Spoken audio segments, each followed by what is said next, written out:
Vicky Flind, the wife of Huw Edwards, who named her husband as the man accused of allegedly paying a teenager more than £35,000 for sexually explicit photos. But who is she? Really? What do we know about the dynamic between Vicky and her husband, and what do we actually know about the woman that everyone appears to be rushing to support in the wake of the scandal? What kind of person is she? Is she the nicest, kindest, and most decent woman, as MP Jess Phillips has suggested?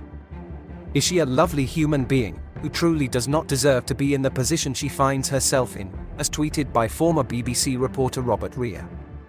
Could Vicky Flind be, as we've all imagined, a poor, kind and caring mother of 5 who has been totally blindsided by the allegations against her husband? Or could she be a streetwise kind of gal, experienced in handling situations of a difficult nature, and perhaps more vigilant than most to potentially suspicious behavior?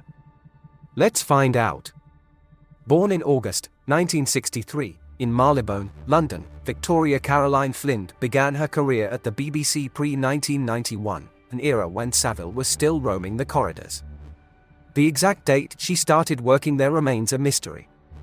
Blinkerhole, though, has managed to unearth an extremely rare interview with the very private wife of Huw Edwards. The following is the voice of Vicky Flind herself, speaking in 2016. I've spent my life in the BBC. More from that interview later. Vicky Flind met her future husband, Huw Edwards, at the BBC when she was 28, and he was 30, after they crossed paths when she produced a TV review of the year in 1991, which he reported on. They started off as friends, according to Daily Mail columnist Richard Kay, but romance blossomed when they went away with a group of friends on a ski trip. One of Huw's pals had dropped out, and it was Vicky that filled the ski boots at the last minute. "We turned up at Gatwick to find our flight was delayed for 14 hours, Huw later recalled. "We started talking then and haven't ever really stopped." Years later, in 2019, Huw told the Daily Mail that skiing in the French resort of Rizzle 20 years ago was his holiday from hell. Massive queues at the lifts, terrible food and awful accommodation, apparently. It is unknown if it was that same fateful skiing trip, but it certainly seems to have stuck in his memory. 2 years after their first encounter on the trip, the couple got engaged in 1993 and are reported to have married in 1995, though there is no public information available regarding their wedding, to our knowledge. They went on to have 5 children together who are now believed to be aged between 18 and 24 years old. It is obvious that over the years, the couple have kept their family life very private, and while Huw gets spotted by fans in the street, Vicky has been able to go under the radar. She reportedly chose to keep her maiden name to keep her professional life separate, so as not to become known as Mrs. Huw Edwards in the workplace. But despite wanting to carve her own path, they became known as an influential BBC power couple. Within Vicky Flind's statement on behalf of her husband, she stated that, "In the circumstances and given Huw's condition, I would like to ask that the privacy of my family and everyone else caught up in these upsetting events is respected." But Blinkerhole wondered, what would the very private TV producer, Vicky Flind's response be herself, to a good story which could potentially invade someone else's privacy? Well, here is Vicky Flind herself, speaking in 2016 and going some way to answer that very question. Politics is such fun at the moment, and there's such big stories going on that if we didn't get on air pre-referendum, we'd be missing the story, so we'd be mad. So in a way, I think we took some risks to sort of push ourselves to get ready in time, and just because the stories were so good. And in the end, you know, if you've got good stories, you've got a good chance of making a decent programme. So I think we'd have been mad not to try and get on air when we did, which was the week after the local and Welsh and Scottish elections. So was that at the core of it, really, that ambition to land stories? I mean, it's clearly something that Robert thrives on. You can see that in his own reporting. Yeah, it's part of it. I think the idea is to try and create a lively, engaging, political sort of Sunday morning magazine show. I'm a big fan of the Andrew Marr show, and I've always watched the Andrew Marr show, and we'd be mad not to watch. You know, it goes on an hour before us, so they're not competitors, they're on before us. We'd be crazy not to watch it and to make sure, if there are good lines out of it, we'll put them to our guests. Our sort of view is that we're keen to move stories on, and we'll use whatever, wherever the story is, we'll sort of use it. If it's on the Andrew Marr Show, we'll use it. If it's online, we'll use it. If it's on Twitter, we'll use it. If it's on Sky, if it's on Murnahan, if it's the story, we'll use the material. You don't feel precious about that Not at all. Not at all, no. And The clip was recorded after Vicky had left her role as longtime editor of the BBC's politics show, This Week, and shortly before ITV's political programme, Peston on Sunday, was launched, of which she became the executive editor. The host of the show, Robert Peston, who recently leapt to Vicky Flind's defence with a lengthy tribute, launched a book the following year in 2017, entitled WTF, in which Peston writes to Vicky Flind of Peston on Sunday, "Thank you for being such an imaginative and supportive partner in crime." And what about Vicky's relationship with her husband, Huw? It has been reported that Vicky was the one who persuaded him to embark on his fitness journey, encouraging him to take up boxing, after finding him a gym and personal trainer. And in a separate interview with Wales Online, Huw Edwards said that English is mostly spoken inside his house, a reported £1.5 million detached Victorian property in Dulwich, South London, because his wife is not fluent in Welsh. Huw, in another article, shared how his family deal with his mental health, saying that his wife Vicky Flind is supportive when she needs to be, and in April 2023, Huw said that he preferred public prepping to asking his wife Vicky for her views when practicing his lines for the then upcoming King's coronation. Huw said, "I'd be lying if I said I didn't practice in my own mind. I'm often on the tube thinking, what would I say if this happened, or what's the best turn of phrase for this? I don't stand in front of a mirror or say to my wife, 'Can you listen to this?' I think she'd probably ask me to leave the room." In another part of Vicky Flind's recent statement, she says of her husband, "I am doing this primarily out of concern for his mental well-being and to protect our children." Vicky, who is not only an extremely busy TV producer, also finds the time to execute her duties as a school governor at the all-boys boarding school, Dulwich College, a 1-minute car journey from the house she shares with her husband in Dulwich. More on that later. Back in December 2011, though, according to Companies House, Vicky Flind was appointed director of another school, the Isle of Sheppey Academy, in Kent, whose proportion of pupils with special needs was well above the national average for secondary schools. We discovered that the other directors at the school at that time consisted of a parish priest, policeman, a female prison governor, and rather surprisingly, former BBC Children's presenter, Childline supporter, and vice president of NCH Action for Children, and Barnardo's, Floella Benjamin, who, it turns out, was not only on the chair of governors of the Isle of Sheppey Academy, but also spent 10 years on the board of governors at Dulwich College. Floella Benjamin was responsible for child protection. She was also responsible for overseeing a £54 million build budget at the Isle of Sheppey Academy, which at the time was sponsored by Dulwich College.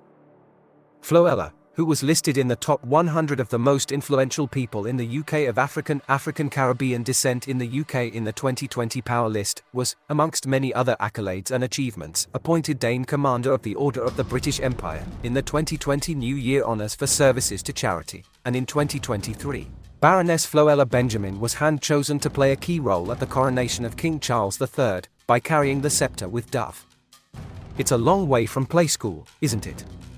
The Isle of Sheppey Academy was originally formed from the merger of Cheney Middle School and Minster College in 2009 and had 2,136 students. The first attempt to divide the estate down into 5 mini-schools was unsuccessful, as it couldn't support 5 separate sixth forms, and in 2011, it remained an academy that required improvement. In December 2011, the exact same month that Vicky Flind was appointed governor, there was a full inspection by Ofsted, and the school was placed under special measures. Pupils' attainment, the quality of pupils' learning, and their progress, the quality of learning for pupils with special educational needs and/or disabilities, and their progress were all judged as inadequate, and management hadn't the capacity to turn this round. The following year, on the 10th of September 2012, Companies House states that Vicky Flind was appointed governor of Dulwich College, while still governor of the Isle of Sheppey Academy in Kent.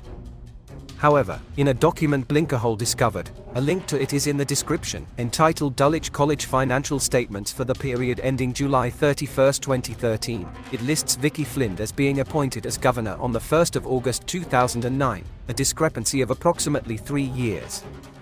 It means that Vicky Flind was a governor of Dulwich College in May 2012, when a canteen worker was caught sending out what the article we found calls depraved child porn pictures over the internet.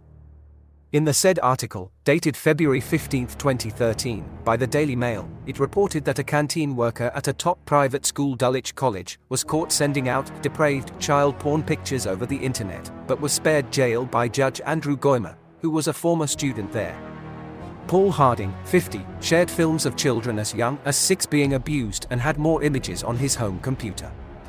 He also visited online chat sites where he told other pedophiles how he wanted to groom the child who he would use to recruit other youngsters. It was said, because of his proximity to boys and the suspicion that he might be a pedophile, police officers expedited the application for a search warrant, and on May 3, 2012, police officers attended his home address.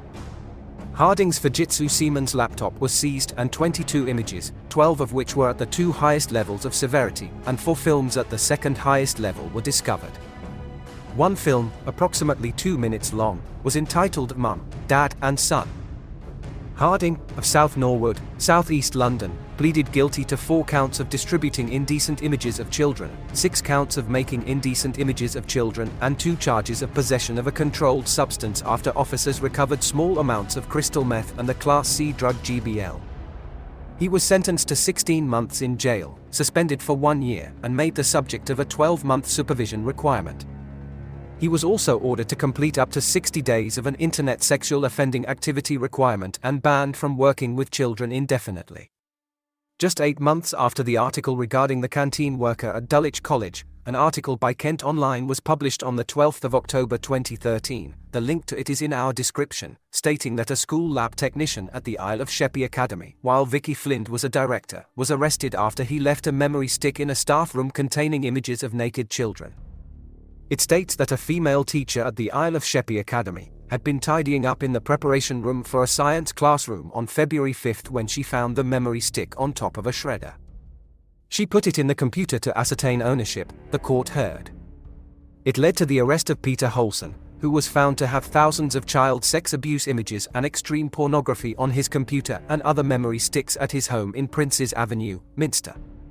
When officers arrived, Holson told his wife, "The police have found a memory stick of mine with things on it I should not have. I'm sorry." He added, "If you do what I do, you run the risk of getting caught. I got caught because I was careless." There were 4,313 images of children at various levels of seriousness and other images, the descriptions of which are too graphic to mention here. Peter Holson, who resigned from the school, admitted to police he found the images exciting and had been addicted for about 3 years. Judge Carroll told Holson, "It is not just porn or kiddie porn or any other title attached to it. This is sexual abuse of young children. Those images cannot be created unless children are abused. There is a lack of reticence in performing the sordid acts which titillated you. If people like you were not so ready to subscribe or download, the real abusers would be out of a job. That is the upshot of this. It does not surprise me you thought there was a good chance you would be going to prison today." The judge went on to praise Holson for getting help with his addiction, but said it was a pity he had not done so before he was caught. "I do not think it is in the public interest that I send you to prison today," he continued. The 71-year-old grandfather avoided a jail sentence after the judge instead sentenced him to a 3-year community order and ordered him to attend a sex offender program. On the 26th of March 2014, 5 months after the sentencing of the former lab technician at the Isle of Sheppey Academy, director of the school, Vicky Flind resigned. Today, the school, now renamed Oasis Academy Sheppey, is part of the Oasis Community Learning Group, an evangelical Christian charity. Oasis, incidentally, Blinkerhole has discovered, is the very same charity, rebranded Oasis Restore, that our government has recently brought in to rebrand and run its notorious Medway Youth Prison as the country's first secure school for young offenders. In other words, a prison where children are locked up. Oasis Restore is being built in the shell of Medway Secure Training Unit in Kent, a custodial centre with a long history of abuse allegations. Back to Dulwich College, located as we mentioned earlier, a 1-minute drive, or 8 minutes on foot from the Edwards home. The college, which includes a senior school for boys from 11 to 18 years and a junior school for boys from 7 to 11 years, we have discovered, has often been frequented by Governor Vicky Flind's husband. On October 18, 2015, Huw Edwards visited the Dulwich College Old Library to discuss religion, churches and the BBC at an event by Dulwich Books to promote his book City Mission. And, on Dulwich College's website, it lists BBC broadcaster Huw Edwards as a recent visitor who was leading a journalism and languages seminar at the school, further details of which we found on another events page on the Dulwich College website. The entry, dated November 22, 2019 states that from the 11th to the 15th of November, 2019, Dulwich College's Modern Languages Department embarked on a Lingua Festivalo, Esperanto for Languages Festival, a week of pupil-centered, free learning activities ranging from crepe making to seminars on post-A-level language study and careers. The page states that the week started with a languages and journalism seminar for Year 10 pupils with BBC broadcaster Huw Edwards. And, on another Dulwich College website page, we found a very interesting segment relating to Dulwich College cadets, who were honoured to participate in the state funeral for Her Majesty Queen Elizabeth II. Year 13 pupil, Edward Stimpson, tells his story about how that came to be. He writes, "At lunchtime on Thursday the 8th of September, I first heard the news that the Queen was unwell and received a call from the head of Navy to come down to the officers' mess. Confused, I rushed down to find that Dulwich College was the school selected as part of the Operation London Bridge Protocol to supply the cadets. The other 2 cadets selected from the college, Ben Jones, Charlie Eccles, and I, quickly got outfitted in our No. 1 uniforms that had been kept in the back of the stores just for this very occurrence. Dusting them off, we were relieved to find that they all fit just. Despite possibly being involved in the funeral, we had no more information on the Queen's condition than anyone else and did not find out until Huw Edwards solemnly announced the death on BBC News. It has been widely reported that part of the allegations against Huw Edwards were that he allegedly broke COVID lockdown rules. In 2023, The Sun newspaper reported that it had seen messages which suggest the presenter traveled to see the young person in February 2021, after meeting them on a dating website the previous November. The person told The Sun the presenter traveled to meet them at their flat when strict COVID lockdown rules were in place, including a stay-at-home order and mixing only between household bubbles. Yet, Blinkerhole has discovered an article by The Guardian published in 2021 that states that a Dulwich College protest over rape culture was cancelled after students were told they would face disciplinary action and a police fine for breaching COVID rules. The march by pupils from several schools was advertised on social media as a demonstration against the predatory culture of Dulwich College and the school management, which condones it. It was planned after, as reported in the Times, Dulwich College was accused of being a breeding ground for sexual predators in an open letter organized by a former schoolboy that contained more than 100 anonymous accounts of assault, harassment, and sharing intimate photos online. The letter, written by Samuel Schulenberg, 19, a former pupil at Dulwich College, said experiences of assault, revenge pornography, and shaming were exacerbated by young men who laughed at stories of sexual violence. His letter included about 100 anonymous testimonies written by girls who went to neighboring schools, such as James Allen's Girls' School, JAGS. One claimed there was an established rape culture at the school. An organizer of the protest said he was bitterly disappointed it had been scrapped. He said he woke up every day feeling about going to Dulwich College because it's not a place that attracts or makes good people.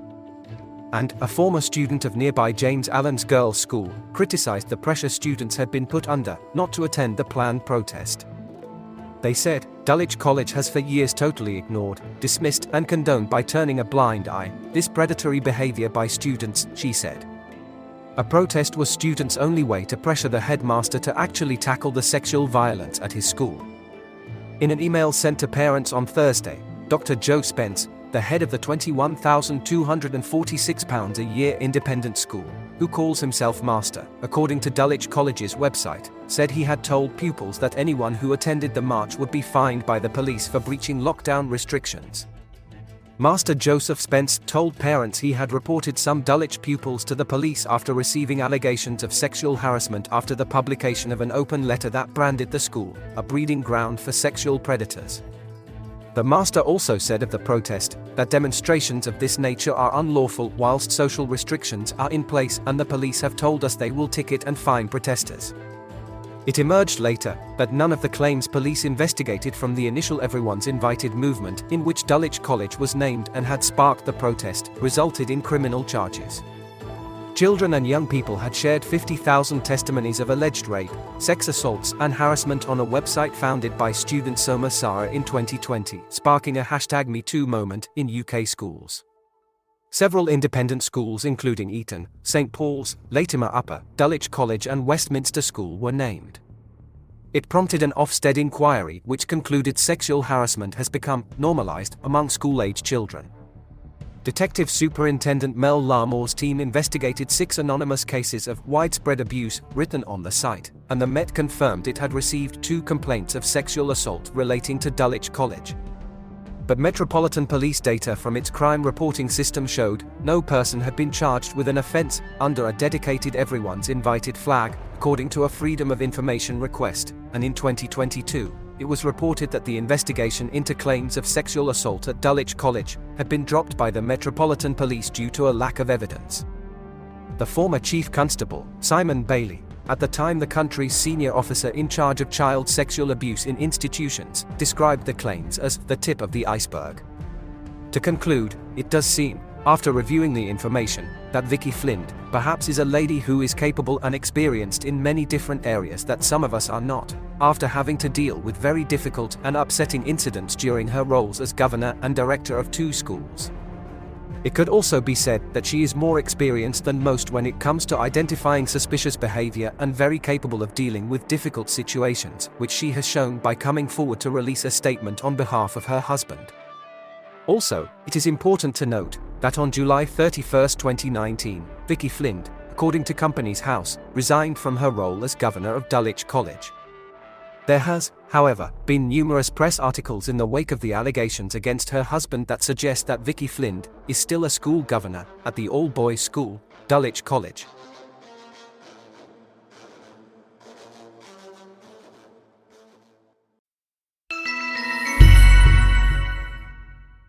Want to become a member of our team and an essential part of our community? Want to make a difference and get involved in what we do? Join Blinkerhole to get the latest insider information and developments in our current and forthcoming investigations. We might even give you a peek behind the scenes at the Blinkerhole headquarters. We really appreciate you and your thoughts, and would love to have your input and feedback as we go on our journey together through the Blinkerhole. Please like and subscribe for more journeys through the Blinkerhole. For entertainment purposes only.